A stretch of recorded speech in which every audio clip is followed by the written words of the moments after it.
I'm the Crafty Chemist. This is the things I colored for the month of April 2020. For the month of April 2025 video. Wow, I don't know why saying 2025 was so difficult there.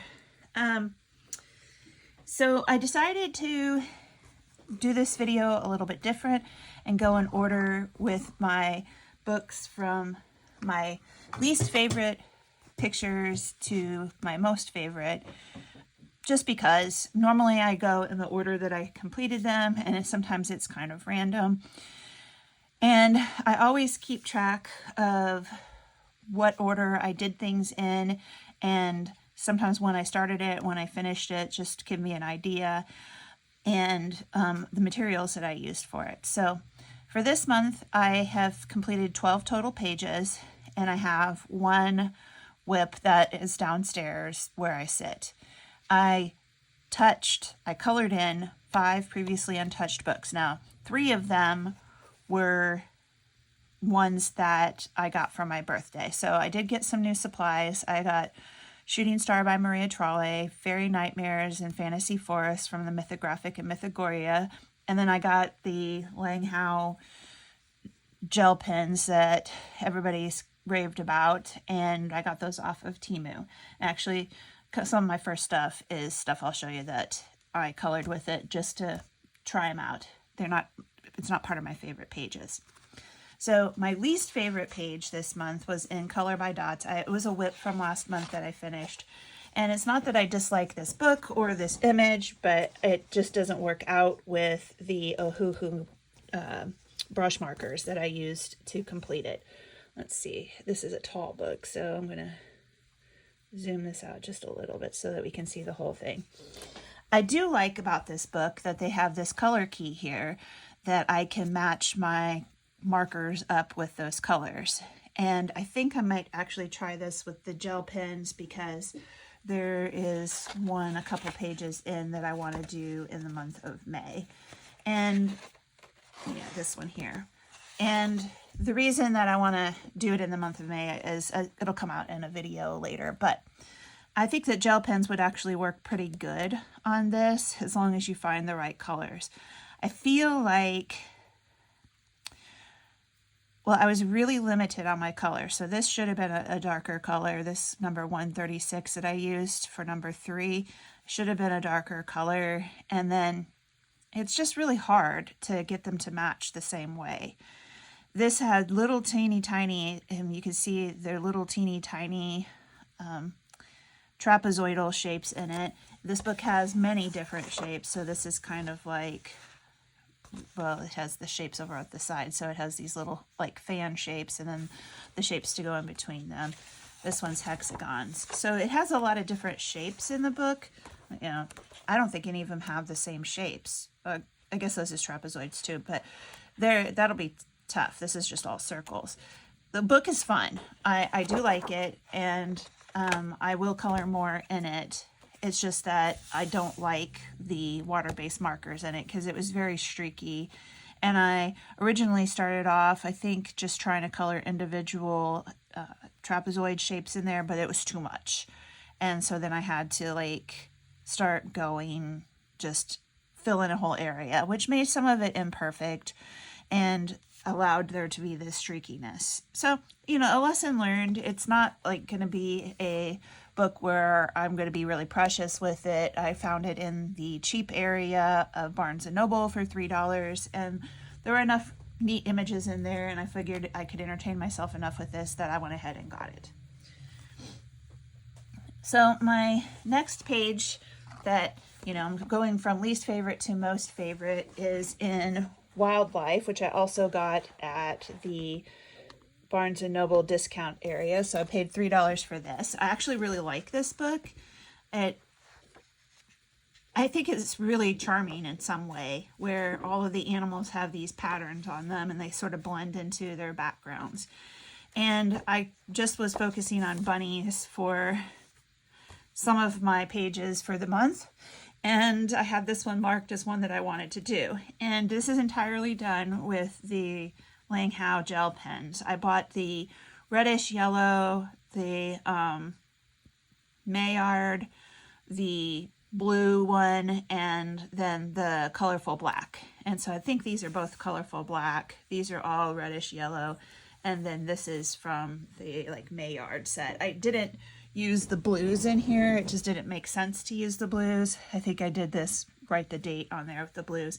And then I colored over it with my Prismacolor pencils. And you know, the little bunny here, you can see the flowers on his toes. He was all flowers in one area and then paisleys in another.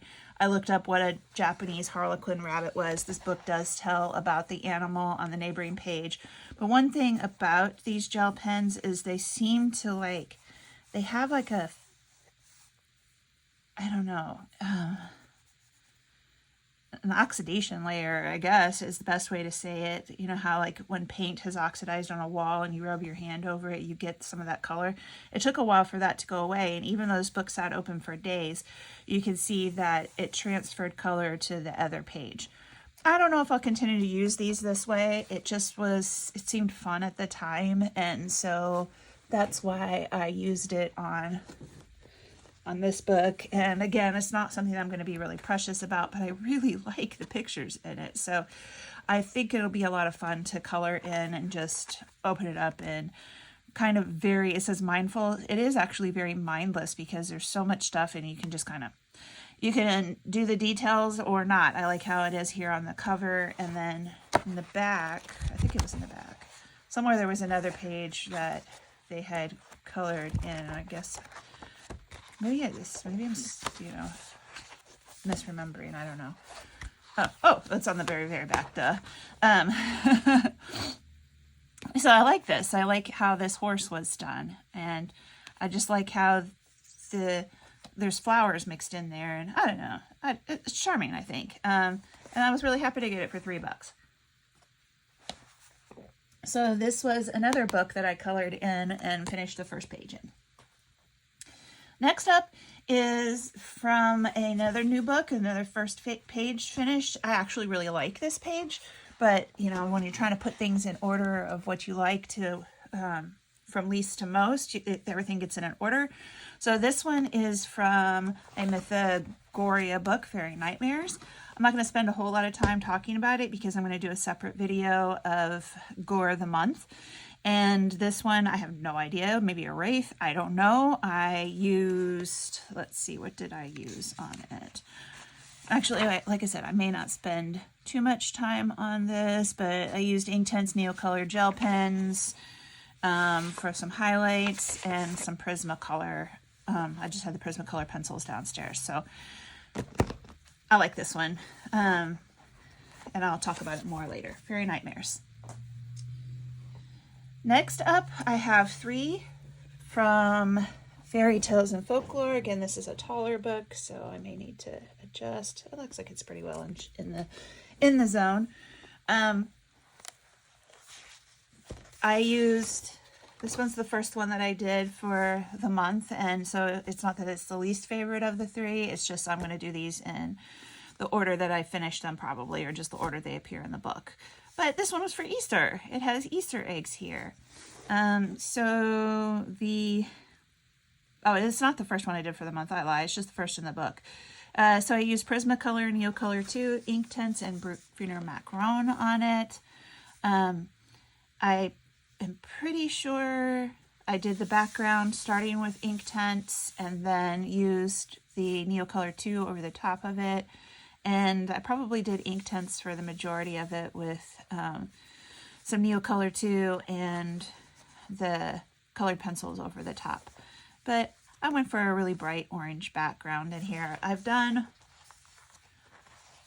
a lot of bright backgrounds and pages in this book, and I may continue to do that because it just feels like it is leading that way with me. I did discover from one of the pages that the Prismacolor was transferring, and so I started putting old pieces of scrapbook paper in between the pages for right now. I don't know if I'll continue to keep them that way or not.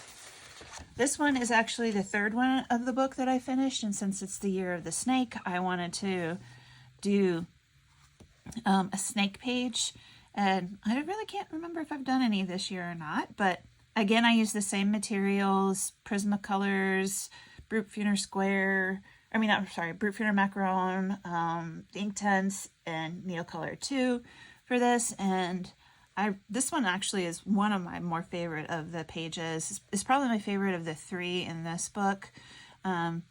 But I wanted to just pull this book out entirely.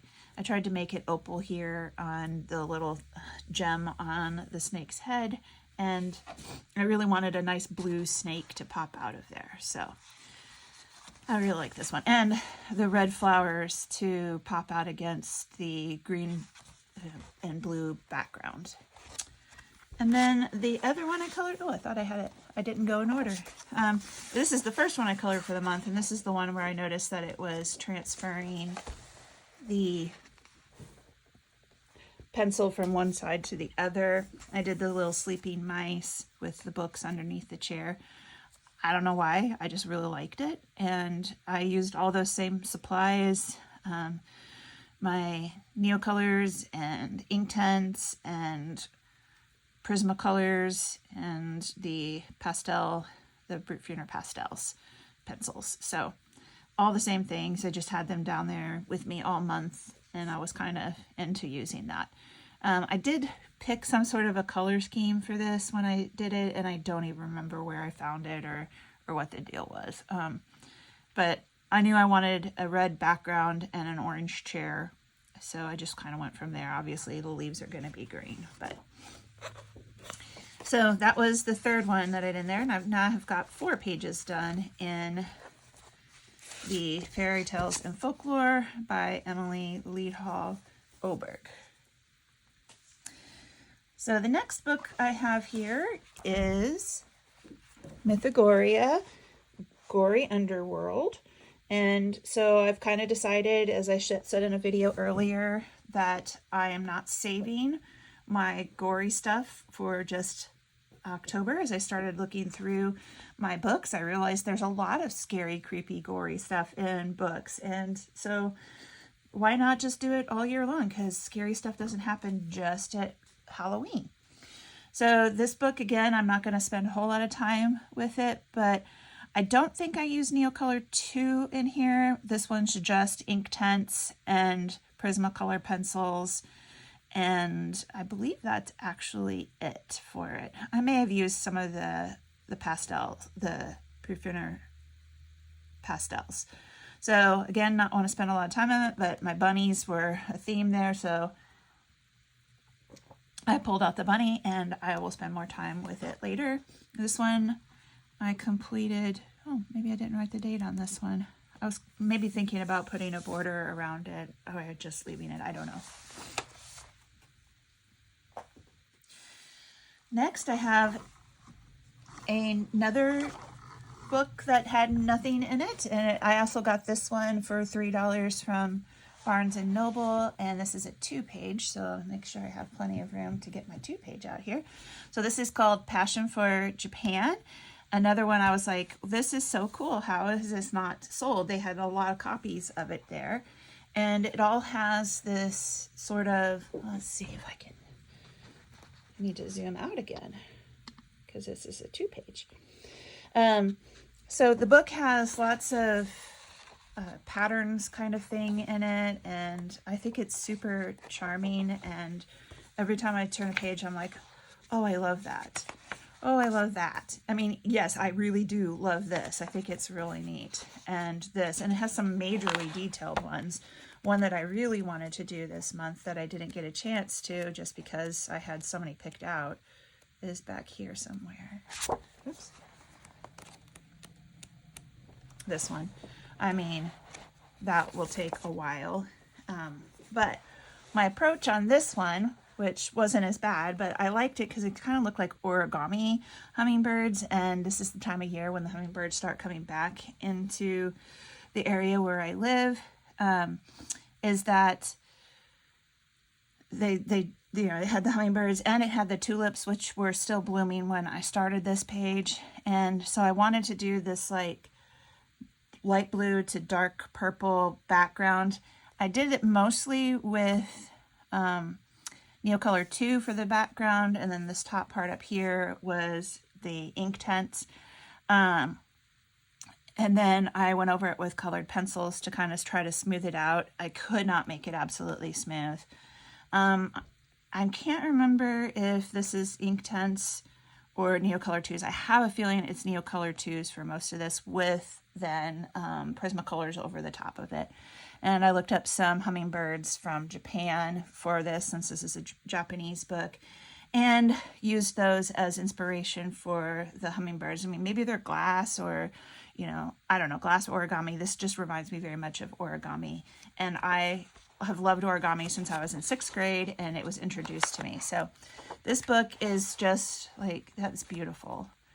I am so excited to color some more in this and just, you know, pull it out repeatedly. And some of the more detailed ones obviously will wait for later, but this one it's so different from anything that I currently have. So this one's by Sarah Muzio, who is not Japanese, but apparently has a passion for Japan. So that was a uncolored book at the beginning of the month. It was also a brand new book, and I finished a page in there. So next we have Shooting Star by Maria Trolle, which I got for my birthday. My birthday was at the beginning of the month, and I finished this page with the bear, and I wanted to make the bear kind of like a gummy bear. And so I went with a very, I don't know, sugary sort of background on it. It looks like I got some eraser marks in here. I'm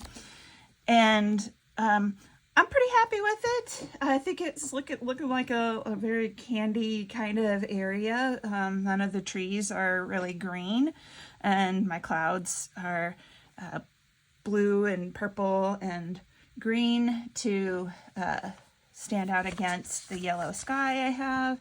And I did use some gel pens on some of the places to cover up lines, and they were not the Lang Hao. They're just some other ones that I have. They're downstairs, so I can't even tell you which ones they are. But I did add those clouds in. They weren't there. It was just this part of it and the Shooting Star, which is, you know, the name of the book. And I put in the little path here and decided to color some of the grass. And this is the only one I finished in here, but I think that it's so cute. I do really like this book, and I like how the pages in it are kind of simpler than a lot of things. There's not a super amount of detail, but they're still adorable and they have enough detail. And I originally had planned to like use some of my stencils to like cover up things in some of the backgrounds, because there's a lot of background in here, which you don't have to do the background anything for it, but you can. So like, you know, here it's just very open. But I mean, I think it's going to be really fun to play around with. This is my 3rd book from Maria Trolle, and I'm excited to color some more in that, you know, as we come into the warmer seasons of the year. We're getting close to the end here, so we're getting to my last 2 pages. I only did 12 this month, which is a lower amount for me. And the next one comes from Mythographic Fantasy Forest, and it was my favorite page in the book, which was the squirrels. And excuse me, I had a little bit of a throat malfunction there. Anyway, I think this is hilarious. They have these beacons coming out of their head. Their tails are gases. And then they're in these crystals here. So I tried to make it with the crystals being dark colored to go with the sky, but also having the green light kind of come through it. I really couldn't decide what to do with the beams of light, so I just made them kind of beams of light. And so, believe it or not, how I did this was with Inktense. And I colored the Inktense for the main color for everything here. The whole background is Inktense. And then I activated it with ethanol, which is alcohol. And then I erased it. And so it doesn't seep into the paper the same way that it does with water. It activates it and spreads it out, and you can get a nice even surface, as you can kind of see here from the squirrel's arm and belly in there. And then I erased it. And after I erased it, then I went over it with a white pencil to make it even brighter against the background. But I just erased it with a regular eraser. And I was super pleased with how that looked. So what I've used here is Inktense and Prismacolor, and then a white gel pen, just a Jelly Roll white pen over different parts of the squirrels to highlight them. And then same thing with their eyes. I made them kind of highlighted. Maybe I should have done that in a little bit light green. I actually think I thought about that, but then I didn't do it. I just did it in white. And I really like this page. It's one of my, it was a toss-up between this one and the one I'm about to show you as my favorite for the month. But this book has a lot of weird and funny sorts of images in it, and some of them I think are on the creepy side, as I said when I flipped through it. And I really like it, and I will be coloring more. Actually, take that one out. As the time goes on, I do of course, everybody loves mythographic books. This is a Fabiana Attanasio one. I know that Joseph Kattenbang is the more favorite of most people, but I really like Fabiana Attanasio. I think she has a very creative style and mind when it comes to these mythographic books. I have her and a couple other books too. So yeah, this is a really fun book. But some of it is just so weird. You're like, what is going on? And then the last page for the month comes from Kingdom of Curious Creatures. And I started it in March. And I finished it on April 1st. And it is this page with the bunny in the cherry blossoms. And I love cherry blossoms. Because their height of blooming is right around my birthday. We have a cherry tree in my backyard, and maybe I'll insert a picture here for my cherry tree because it bloomed. We planted it like a year ago and it didn't bloom, so we planted it. I was enjoying watching it this year. It's a different kind of cherry tree than this one. This one looks like one of the weeping kind of ones, but I've used a variety of materials here. Again, probably some Inktense, definitely some Neocolor 2s, definitely Prismacolor, and definitely the pastels. But I don't know if it was the Brute Funer pastels or the Castle Art. But this is my favorite one for the month, followed closely by the Squirrels. So let me know which one is your favorite for the month, and if you've colored any of these pages. And I thank you for watching, and I'll see you in the next video. Happy crafting!